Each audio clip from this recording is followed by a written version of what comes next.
Let's move on to that then, because Jude, I know you and Tim have just been to a conference or a meeting at the House of Lords, and I'm assuming the interest there, from that perspective, is what this looks like, this philosophy, when we're talking about consciousness, information, the origins of the universe, how it all evolves.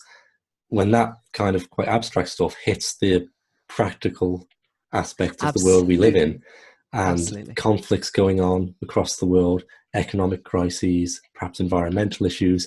And it's something we've been, Tim and I have been interested to explore with guests and between ourselves, as to what spirituality's role is in these kind of more worldly issues. And particularly after the year we've just had, where both in the US and the United Kingdom, there were these more divisive than ever, certainly in my lifetime, political issues came up with the US presidential election, which really divided and polarized the country more, and here with Brexit and the recent general election.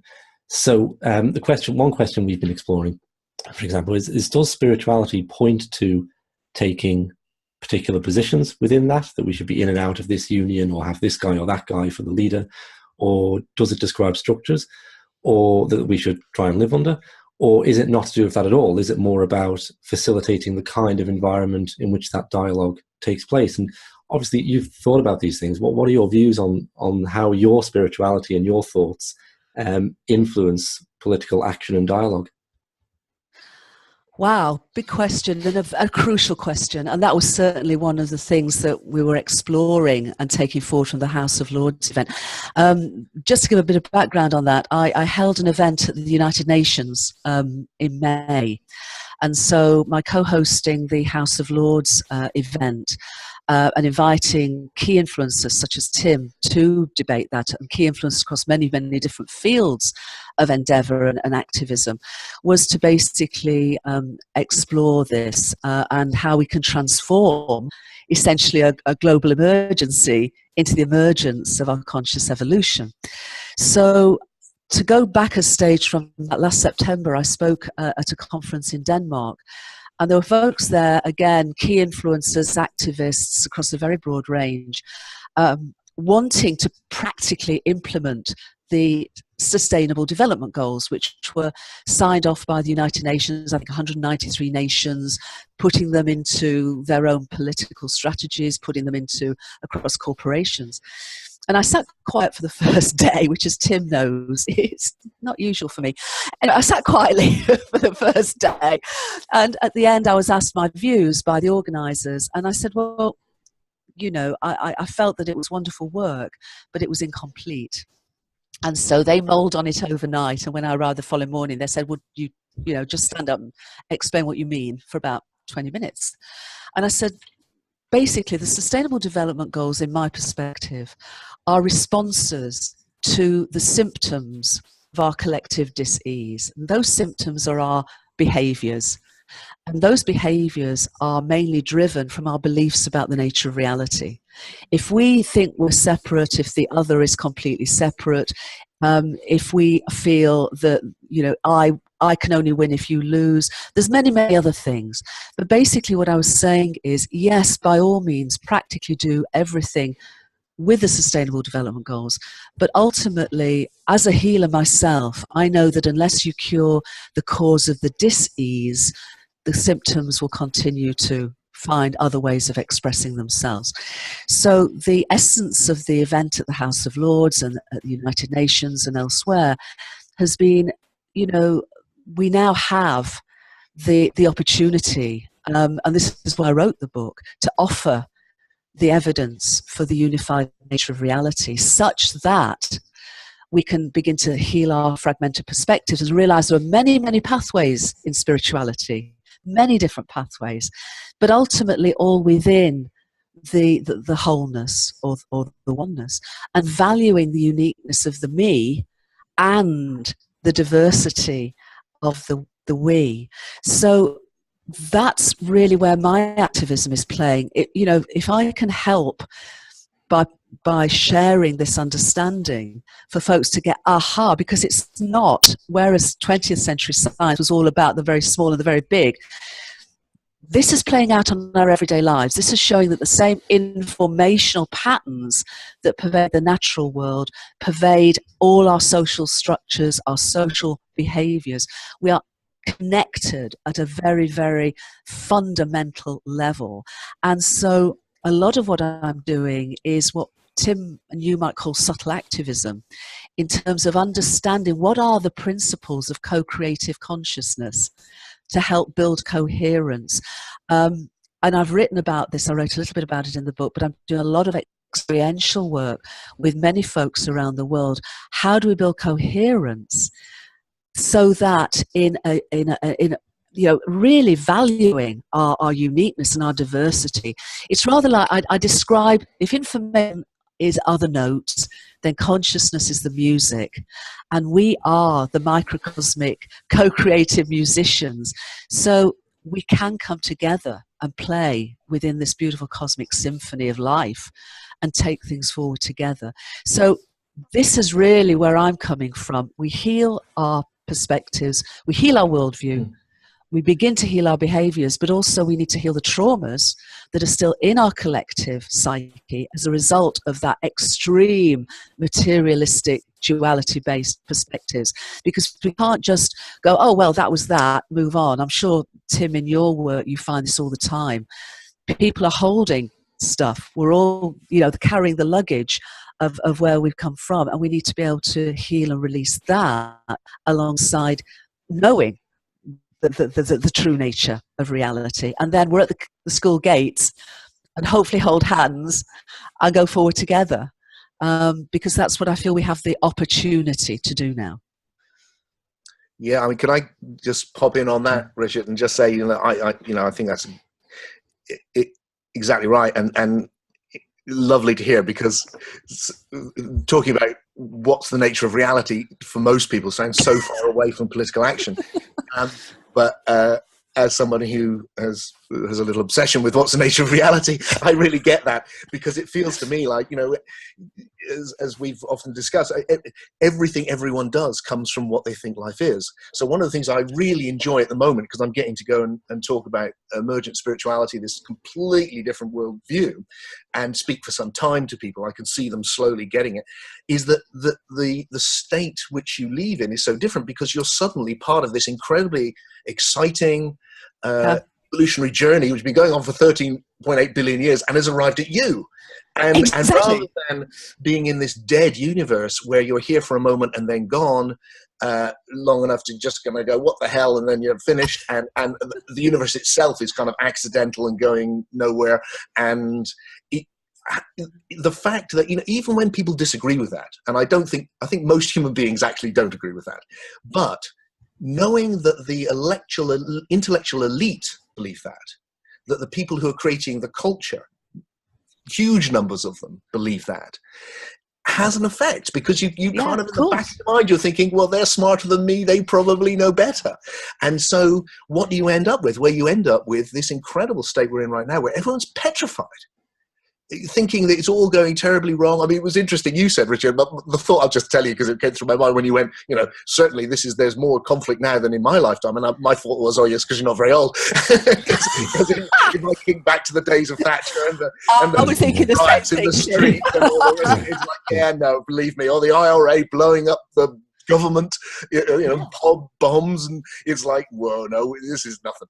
But this is just more of the same. But it's come back again, and there was a lovely lady that's part of me feeling like, is there an emergency? What is it? Because in some ways it's going well, but there is this overwhelming sense of we need to move. We're stuck, and the idea that what could move us on needs to be as fundamental as reshaping what we think existence is. Exactly. And then from that can just emerge so much energy.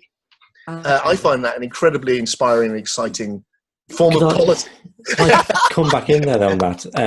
What I meant by conflict is really division. Okay, so granted, I do just about remember Margaret and the minor strikes. But really, we have this this interesting parallel where Britain became divided amongst in and out on the Brexit thing, and and the US became divided along pro and anti-Trump, but it was a really strong divide. It's not like, well, you might not like Bill Clinton, but he's not the Antichrist in the way that Trump is seen as being. And what, with your answer, Jude, what I was curious is, okay, so there's sustainability goals and they need something else added in. But what I'm wondering is, can we start with that level of agreement that we're all behind this idea that sustainability goals are a good thing? Because I know a lot of people who don't like the UN's sustainability goals and think that they're going to cut into jobs and they're going to give too much power to governments to control energy resources, and a lot of cynicism about that. So when you have this kind of polarization, that people, for very genuine reasons, they're not being belligerent, they just see from totally different perspectives on environmentalism, on whether it's Israel or Palestine, on all these kind of issues, whether Trump's a good guy or not. How do you speak to that kind of core division? Because we could all agree that the universe is consciousness. It doesn't mean that we hold the same economic or political opinions. Absolutely. Well, first of all, I'm not pro or against the Sustainable Development Goals. I think they're an incredible achievement, actually, of getting, over a very, very long time and a lot of hard work, some level of commonality of perspective. So I do feel that they are an achievement. But I'm not judging any of that. What I'm basically saying, as what Tim and I are both saying, is that this is about, when we heal our worldview, we begin to heal our behaviors. And that's what this is about. And what those behaviors are, you know as well as we do, that when you become more aware, your behaviors naturally change. That it just flows. You become more aware. And by being more aware, I think the general, for me, definition of being more aware is more realizing the interconnectedness and the ultimate oneness of everything. One of the things that I'm banging on about a lot at the moment is the me and the we, not the me to the we, because I think a lot of people are scared of, well, am I going to lose myself as we move towards the we, this homogenous, undifferentiated grey goo? And I'd love Tim's perspective and yours on this, but I'm saying no. What this understanding of the unified nature of reality does, when we begin to understand it and experience it and ultimately embody it, is that we become more me than we probably have ever been, and we're also more we. So for me, it's about coherence. It's about building coherence within I'm just going to go and get something. It's going to take me 5 seconds. Okay. So you're right. It's all live, you see? So this is an area which was lovely for me at the beautiful event that you organised and put on for us at the House of Lords, because I've spent the last 15 years, especially in non-duality groups, where everyone's going, it's all one, going, yes, isn't it? And all separate. Yes. And then they're going, no, it's just all one. So the very centre of my work around spirituality has been both and, not either or. So exactly. For the last one, the subtitle, I don't know if you can see that on the screen, Deep Awake, Waking Up to Oneness and Celebrate Your Individuality. Yes. On the back of which, after Know Yourself, Show Yourself, says that the ego is the hero of the journey, not the enemy. So that the me and we, hearing people suddenly saying this me and we, was just like, oh, thank God at last. Yes. Absolutely. That it comes, you know, that it's going to come through this. Yes. The universe has been individuating. It's not a mistake. It's through exactly that this oneness is arising. So I was delighted to so anyway, yeah, I couldn't resonate with you more, Jude. I think, and the me and we was a lovely quick hand. I love all that beautiful way of capturing that essential insight.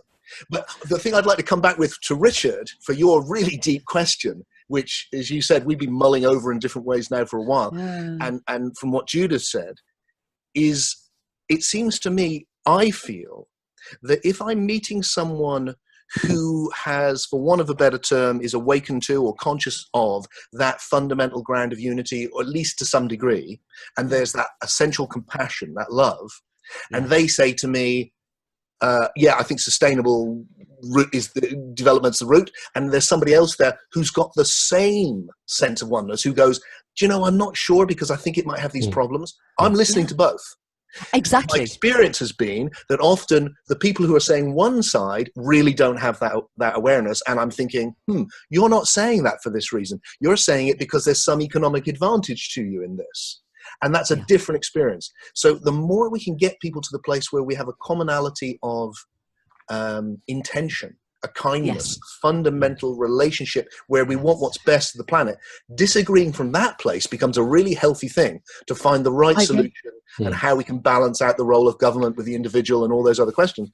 When that's not there, then you're actually, what you've got is a different thing. Then you've got a war between different states of consciousness or discussion. And then it's about what state are you in. And that's a different thing from a debate within a state of consciousness.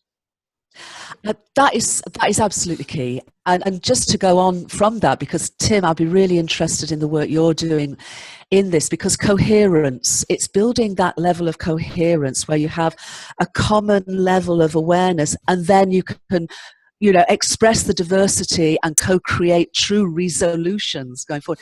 I was on a call the other day with some friends, and we tuned into this concept of coherence. And the words that came through, I may not remember them fully, but I got, we cohere, H-E-R-E, and cohere, H-E-A-R, when we are fully present and fully receptive to each other as me and together as we. So we're cohering. We cohere now. Yeah, literally, cohere. Can we get any more puns in? This is getting good. Cohering now. I like it. So but it is that, isn't it? And then it's lovely, because then you can get that. It's really the co-creative genius of the group, where everybody's, you know, gift and input and passion and awareness is brought in, but it's not through that fear-based, egoic-based perspective. And I'm good with you on the ego, the hero too. The best thing about it is no one has to change their opinion on anything, right? We could all make the world a better place just by becoming more present and coherent in dialogue. And we don't have to change our opinions on anything, because that's what everyone really doesn't want to do, right? We're very attached to opinions, so you can keep your opinions, but just become more receptive to others. And maybe opinions will then change. Who knows? But I think that's when they do change, when you yourself realize that the opinion you've held is not being helpful to you or whatever. But I find, in my experience, I don't try and change people's minds. Life's too short. You know, and I think Tiz probably feels the same. You share what you share what you understand, and then it's an invitation. It's an invitation. Okay, I think the time has flown by, and so I'm aware that we should probably make this like recording length, but I think maybe we should do something again sometime, because it does feel like there's a whole lot more to say, and I have more questions on my mind. But I'll invite you to say anything else you would like to say, or perhaps I'll just also, to finish on a kind of positive note or a visionary note, I'll ask you both to express your hopes and visions if your work plays out over the coming few decades, how the world can change in light of, let's say, Jude, what you're talking about, of this emergent new science and the implications that has for all sorts of different areas of humanity. Tim, did you want to go first? Okay, I will. What I would say is simply that for me, I'll return to the theme which I touched on earlier, because that'll be easy. It feels like if you get this vision of this evolutionary adventure which we are part of, and that the nature of soul, of this other dimension, is a reality, and that the soul is not mortal, that's not woo-woo, it's an intellectually robust reality, it changes your perception of what it is to live. The big thing which is missing, actually, you know, we have loads of problems, but things are going really well. Anyone who understands history knows how good it is right now, and yet we're so frightened, and we're frightened because we don't know where we're going. There's nothing. Where we are is the same. Is a great place with some big problems on the horizon. What we need is, where can we go, and the excitement. And the ability to disagree in love, the going forward to find mutually beneficial solutions.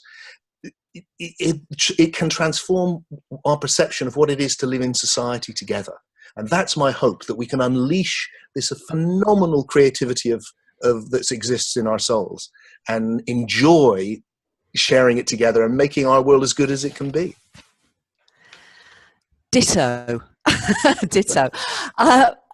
Exactly that. And really to say that, you know, we now know, it's not a hope, it's not a faith, it's not a trust.